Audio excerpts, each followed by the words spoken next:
시월이 주님의 은총과 평화가 우리 모두와 함께 하기를 바랍니다. 여러분의 인간이 선하다고 생각하십니까? 아니면 악하다고 생각하십니까? 오래된 주제죠. 인간이 선하냐, 악하냐. 저는 이 질문은 하나님의 사랑과 연관되어 있다고 생각을 합니다. 이제 개혁주의에서는 인간의 전적인 타락을 말하죠. 인간에게는 선한 것이 털끝만큼도 없다는 것입니다. 근데 정말 그럴까 하는 생각을 해보게 됩니다. 인간이 선하냐 악하냐라는 것은 하나님의 사랑과 연관이 되어 있다고 저는 생각을 합니다. 왜냐하면 인간은 하나님의 형상으로 창조되었기 때문입니다. 하나님의 형상이라는 것은 외형을 말하는 게 아니죠. 하나님의 모양과 하나님의 형상이라는 것은 우리가 그분의 인격과 그분의 사랑을 닮았다는 것입니다. 닮았다는 것은 우리도 하나님처럼 살 수 있는 능력을 주셨다는 것을 말합니다. 또한 그분의 자유를 닮았습니다.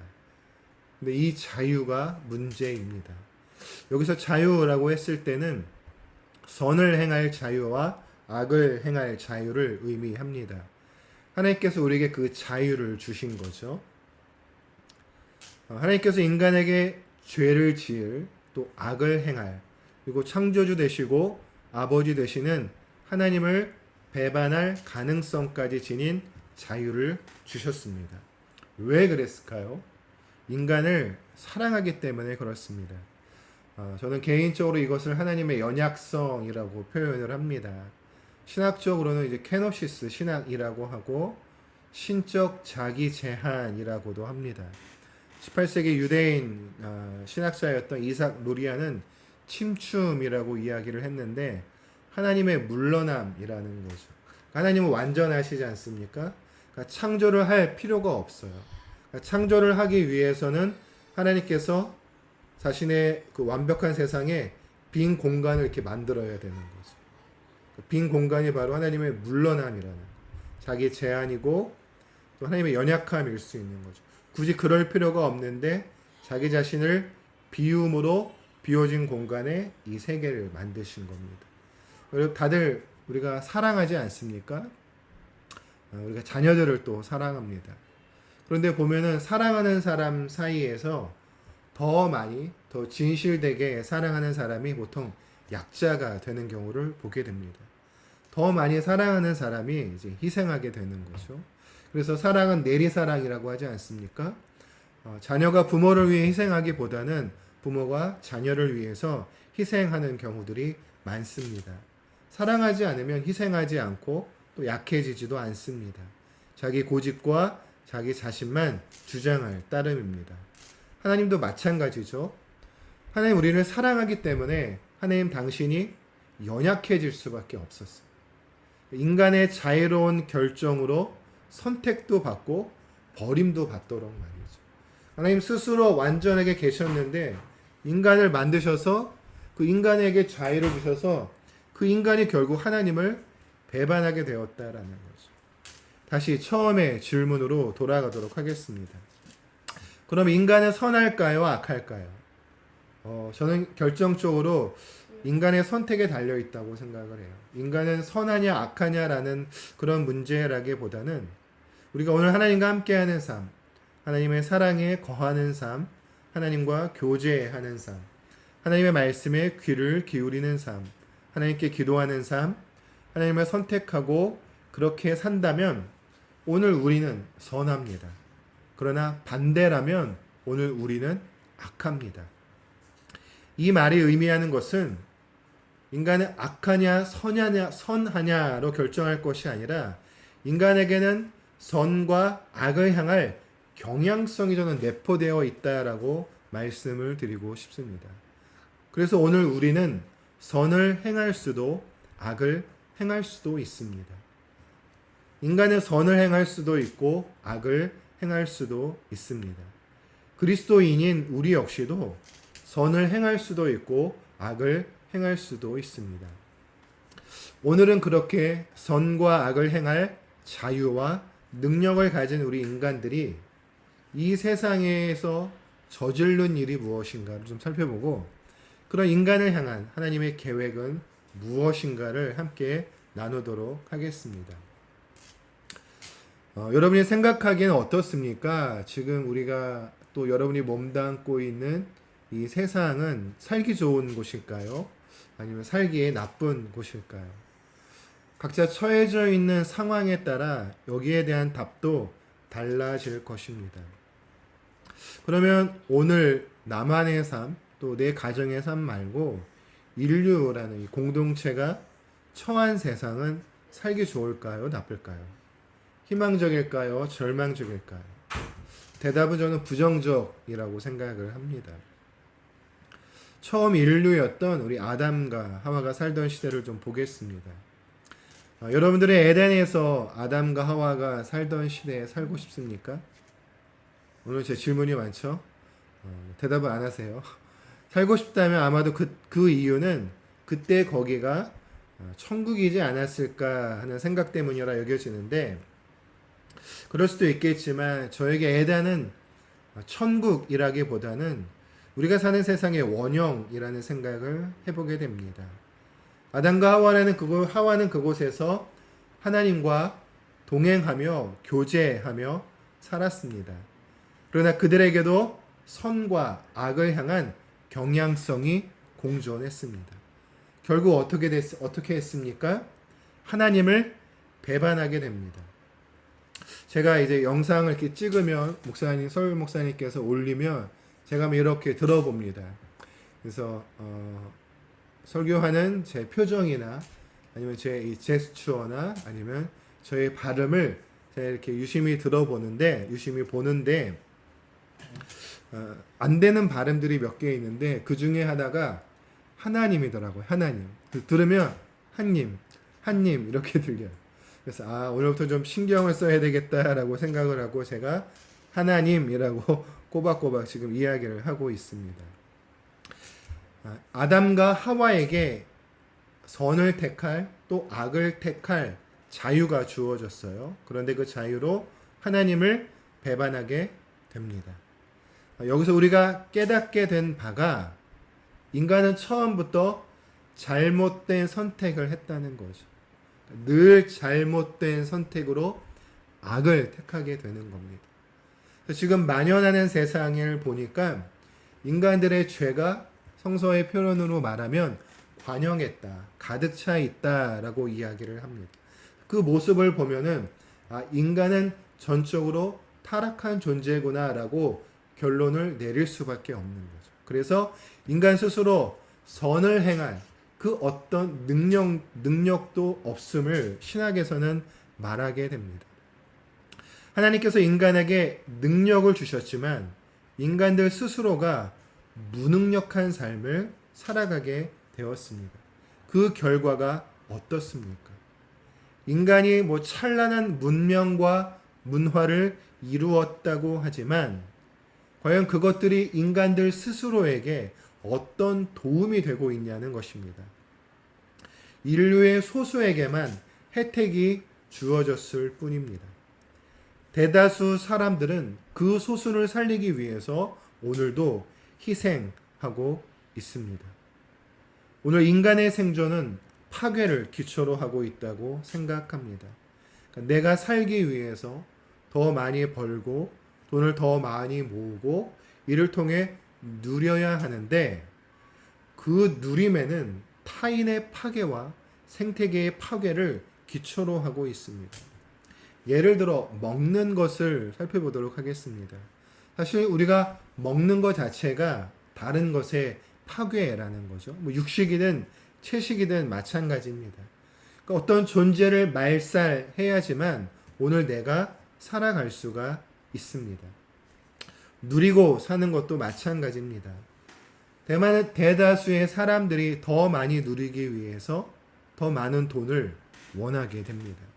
그런데 전 인류의 20%가 지구에서 생산되는 80%를 차지하고 나머지 80%의 사람들이 20%의 생산을 나누어 살고 있습니다. 그들이 얼마나 비참한 삶을 살아가고 있는지 우리는 기사나 이런 것들을 통해서 알지만 그들의 그 모든 것들을 이해하기는 어렵습니다. 우리가 육식을 합니다. 저도 고기를 무척 좋아하지만 그 가축을 키우려면 사료가 필요합니다. 대부분 곡물이 사료로 들어가게 됩니다. 오늘 우리가 육식을 위해서 드리는 그 사료의 곡물이 지구상에서 생산되는 곡물의 38%라고 합니다. 그리고 사료로 들어가는 곡물이면 지금 지구상에서 기아로 죽어가고 있는 사람들의 반 이상을 살릴 수 있다고 합니다. 그런데 우리가 그렇게 합니까? 그렇게 하지 않습니다. 왜 그래요? 고기를 먹어야 하니까. 오늘 내 생존은 타인의 희생 위에서 이루어지는 것임을 잊지 말아야 됩니다. 그렇다고 우리가 고기를 먹지 말자는 것은 아니고 고기를 먹되 지혜로운 우리가 소비를 또 공정한 소비를 할 필요가 있습니다.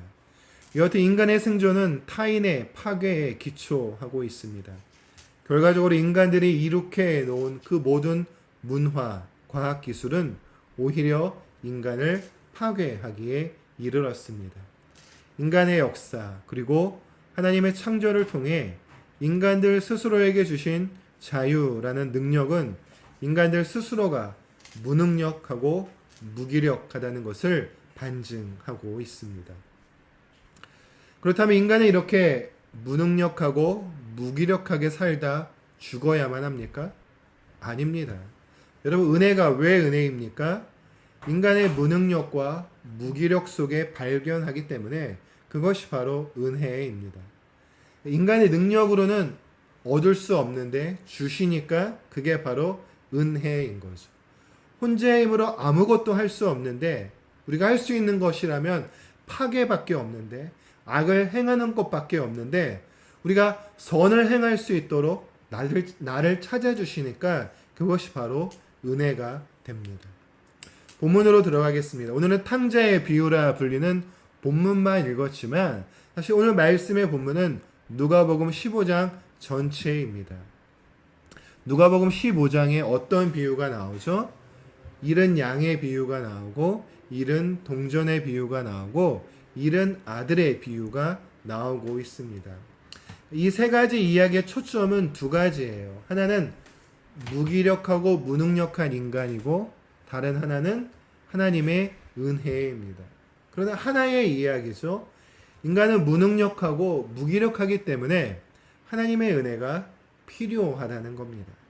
그러니까 무능력한 인간이 자기 혼자 무엇인가를 스스로 하려고 하니까 제대로 되는 게 하나도 없습니다.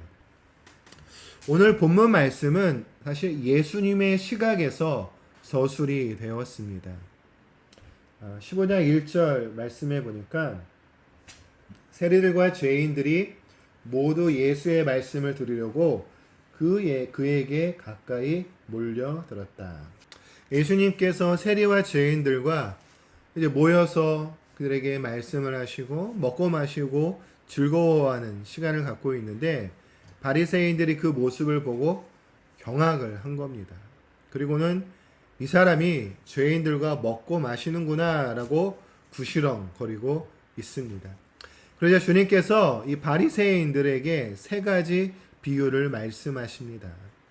그러면서 내가 잃었던 자녀를 찾아서 그 자녀와 이웃과 더불어 먹고 마시며 잔치를 벌이고 함께 즐거워하고 기뻐하는 게 도대체 무의 잘못이냐는 거죠. 오늘은 주님께서 잃어버린 그 대상에게 초점을 맞춰 보도록 하겠습니다. 왜냐하면 그게 바로 우리의 모습이기 때문에 그렇습니다. 양과 동전과 아들이 바로 우리입니다. 먼저 양과 동전을 볼까요? 양과 동전, 이 둘의 공통점은 무엇일까요? 혼자서는 아무것도 못한다는 사실입니다. 양과 동전, 이 둘을 보자니 떠오르는 사람이 두 분이 있어요. 한 분은 조니 에릭슨 타다죠. 17살에 수영하다가 암초에 바닷속 바위에 부딪혀서 60년이 넘은 지금까지도 이제 목 아래는 한 곳도 움직이지 못하는 분이죠. 또 한 번 호주에서 태어난 닉 부이치치입니다. 태어날 때부터 팔 다리가 없이 몸뚱이만 가지고 태어났습니다. 두 분 다 혼자 힘으로는 할 수 있는 것이 참 극히 제한되어 있습니다. 그러니까 양처럼 동전처럼. 그런데 놀라운 것은 목자가 99마리 양을 버려두고 71마리 양을 찾으러 왔다는 거죠. 9개의 동전을 두고서 하나의 잃어버린 동전을 찾기 위해서 여인이 온 집을 다 헤집어 놓았다는 겁니다. 그 양과 동전은 무능력하고 무기력합니다. 그게 바로 오늘 본문에 나와 있는 양과 동전의 이미지이죠. 근데 그것은 동일하게 무능력하고 무기력한 인간들의 모습입니다. 바로 나의 모습이라는 거죠. 길을 잃은 양이 나옵니다. 목자를 잃어버리고 무리로부터 홀로 떨어져 방황하는 양을 기다리고 있는 것은 무엇입니까? 들짐승들의 이리에 날카로운 이빨입니다. 죽음이 그를 기다리고 있습니다. 그 양은 철저하게 무기력하고 무능력합니다.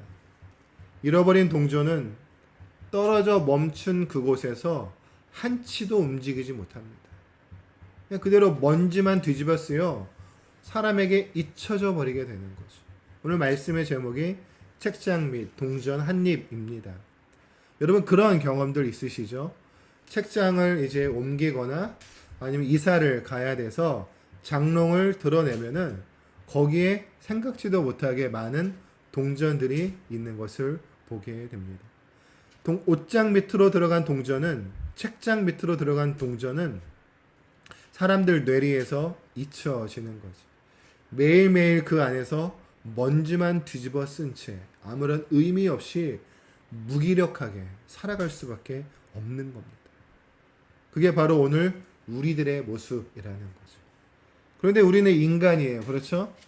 동전이나 양은 스스로의 생존을 위해서 할 수 있는 게 없지만 우리 인간인데 무엇인가 할 수 있는 것이 있을 거라고 생각할 수 있습니다. 안타깝게도 사실 우리가 할 수 있는 것은 딱히 없어요. 앞에서 말씀드렸듯이 망가뜨리는 것 외에는 우리가 할 수 있는 일이 많지가 않다는 거죠. 마지막으로 탕자의 이야기를 좀 보겠습니다. 탕자는 원대한 꿈이 있었어요. 계획이 있었습니다. 자신의 인생과 삶, 행복을 향한 계획이 있었습니다. 그래서 무리를 했죠. 아버지의 존재를 부정하고 자기 몫의 유산을 달라고 합니다. 그리고 그 유산을 챙겨서 먼 나라로 떠나게 되는 거죠. 13절 같이 한번 읽어볼까요? 13절 시작. 며칠 뒤에 작은 아들은 제 것을 다 챙겨서 먼 지방으로 가서 거기서 방탕하게 살면서 그 재산을 낭비하였다. 방탕할 땐 좋았죠. 또 많은 친구들도 있었을 테고요. 그러나 그게 자기의 능력이 아니라 돈의 능력이었다는 것을 깨닫게 됩니다. 인간인 탕자가 할 수 있는 것은 아무것도 없었습니다. 완전 무능력하고 무기력한 모습. 이것이 바로 오늘 우리들의 모습입니다. 무엇인가 할 수 있다, 이룰 수 있다, 행복할 수 있다 여기지만 오늘 우리들 스스로 할 수 있는 것이 없습니다. 있다면 악을 행하고 절망 가운데 머무는 것입니다.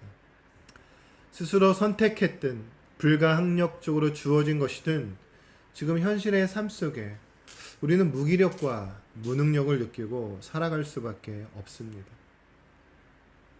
혹시 여러분들 역시 그렇게 느끼고 있지 않습니까? 오늘 우리에게 주어진 삶이 내 맘대로 되지가 않는 거죠. 참 힘든 거예요. 내 마음조차도 사실 내 마음대로 되지 않는, 내 뜻대로 되지 않는 거죠. 내 자녀들 우리가 정말 우리가 원하는 대로 키우고 싶지만 뜻대로 안 되는 거죠. 어제 아내가 저에게 삶 속에서 지금까지 살아온 삶 속에서 장미와 가시에 해당하는 일이 뭐냐라고 물었어요. 보니까 저는 바로 답이 나오더라고요. 지원이더라고요. 지원이. 나에게 기쁨이 되지만 또 나에게 절망도 안겨주는 존재가 우리 딸이라는 거죠. 우리가 일하는 곳 일터는 어떻습니까? 우리가 지금 저는 이제 제가 이제 뭐 주치돌 모임을 섬기고 있지만 바라는 대로 되지 않죠. 또 여러분도 학교에서 학생들 또 같은 동료 교사들과의 관계들 바라고 원하는 대로 이게 되어지지가 않다라는 거죠. 그 속에서 우리가 느끼는 것은 무기력이고 무능력. 그게 오늘 우리를 우울하게 하는 거죠. 이 세상에 내가 컨트롤할 수 있는 것이 정말 극히 제한되어 있구나. 어쩌면 전무하구나 라는 생각을 해보게 됩니다. 그런데 바로 그 지점이 우리가 감사해야 할 지점입니다. 거기가 하나님의 은혜를 누릴 지점이기 때문에 그렇습니다. 우리의 무능력을 우리가 철저하게 느꼈다면 할 일은 단 하나죠. 아버지께로 가는 것. 탕자의 귀향입니다. 그리고 아버지 은혜 안에 머물고 거기서 누리고 사는 겁니다. 잃은 양을 찾아 나서 마침내 찾고야만 목자. 찾아낸 목자. 잃어버린 동절을 마침내 찾아낸 여인. 집 나간 아들을 기다려 마침내 품에 안은 아버지. 무능력과 무기력의 한 복판에서 우리가 누릴 수 있는 것, 그것은 바로 아버지의 은혜입니다. 그런데 말입니다. 탕자 이야기의 시점은 지금 우리가 읽은 누가복음 15장 11절 이하는 그러니까 귀한 후에 잔치가 벌어진 시점이죠. 근데 지금은 많은 시간이 흘렀습니다. 그러니까 지금 우리가 할 수 있는 일은 무엇일까요? 사실 지금도 우리가 할 수 있는 일은 딱히 없어요. 아까 말씀드렸듯이 되게 망가뜨리는 것밖에 없다는 거죠. 그러나 그럼에도 우리가 할 수 있는 게 두 가지가 있어요. 첫 번째는 기억하는 것. 두 번째는 즐기는 겁니다. 본문에서는 잔치로 끝났지만 이렇게 세월이 계속 흐른다라고 생각을 해보세요. 시간이 흐르면 아버지도 돌아가시겠죠. 재산이 좀 많으니까 땅도 있고 또 뭐 가축도 키웠겠죠. 신자유주의 경제가 도입되면서 이제 무한 경쟁 체제가 시작이 됐습니다. 그러니까 농장도 자본에 잠식당하게 되는 거죠. 그러니까 농작물은 더 많은 수확의 보장된 유전자가 조작된 씨를 심게 되죠. 토종 씨앗은 잊혀지게 됩니다. 그러면서 점점 더 빚을 지게 됩니다. 농장에 가축이 많아요. 그런데 구제역이니 조류독감이니 하면서 다 생매장하고 결국 망하게 됩니다. 절망스럽죠. 아버지가 많은 것들을 물려주셨는데 남은 것이 하나도 없어요. 이때 할 수 있는 것이 무엇입니까? 바로 기억이라는 거죠. 젊어서 아버지를 부정하며 죽지 못해 살았던 시절, 아버지에게 돌아와 다시 아들의 지위를 부여받은 은혜, 그 기억은 오늘의 절망을 살아가게 하는 힘이 됩니다. 여러분, 모세오경뿐만이 아니라 구약 성경을 살펴보면은 하나님께서 이스라엘 백성들에게 끊임없이 요구하고 있는 게 그게 뭡니까? 기억해라, 기억하라. 내가 과거에 아브라함에게, 이삭에게, 그리고 야곱에게 했던 그 언약을 기억하고 그들에게 베푼 은혜를 기억하라는 거죠. 내가 이집트에 노예되었던 너희들을 어떻게 구원해 냈는지 그것을 기억하라라는 겁니다. 신명기 6장 4절에 우리가 잘 아는 쉐마가 나오지 않습니까? 뭡니까? 기억하라라는 거예요. 기억하라. 오늘 우리가 할 수 있는 것이 있다면 그것은 바로 하나님의 은혜를 기억하는 겁니다. 은혜는 과거의 한 시점에서만이 아닌 기억하는 지금 이 시간으로 소환이 되는 거죠. 그래서 은혜는 과거 완료형이 아니라 현재 진행형입니다. 은혜 가운데 거하게 되니까 우리가 즐거워하면서 살아가게 되는 거죠. 오늘 말씀을 준비하면서 이건 내 자신에게 하는 이야기구나 라는 생각이 들었습니다. 힘들고 어려울수록 더 기억해야 됩니다. 힘들고 어려울수록 우리가 더 잔치를 벌여야 되는 거죠. 제가 7월 말엔가 그런 말씀을 드렸죠. 우리가 흥겹게 정겹게 가야 됩니다. 그러니까 어려운 시기에 더 필요한 게 뭡니까? 바로 축제라는 거죠. 파티는 계속 되어야만 합니다. 오늘 우리가 드리는 예배가 그런 흥겨움의 잔치가 되기를 바랍니다. 박청 원장의 표현으로라면은 축제의 영성이 오늘 우리들에게 필요한 거죠. 오늘 우리가 드리는 예배가 파티가 또 잔치가 되기 위해선 우리 많은 고민과 연구가 필요합니다. 그럼에도 우리의 예배가 기억하고 주님의 은혜를 기억하고 그로 인해서 흥겨워하는 주님께서 우리를 위해 베풀어 주신 그런 잔치가 되었으면 좋겠습니다. 우리는 무력하죠. 그렇기 때문에 우리가 더 기억하고 은혜를 누리고 또 그 은혜를 파티로 승화시키는 그런 우리 주춧돌 모임이 되기를 바라고, 여러분의 삶의 현장에서 무기력하고 무력할 때 여러분에게 베풀어 주시는 그 은혜를 소환하세요. 기억하세요. 그리고 거기서 우리가 살아갈 힘을 주시는 그 하나님을 경험하고 그 은혜를 우리가 악이 아니라 선을 선택하며 살아가는 우리 주춧돌 모임의 모든 지체가 되기를 바랍니다. 기도하겠습니다.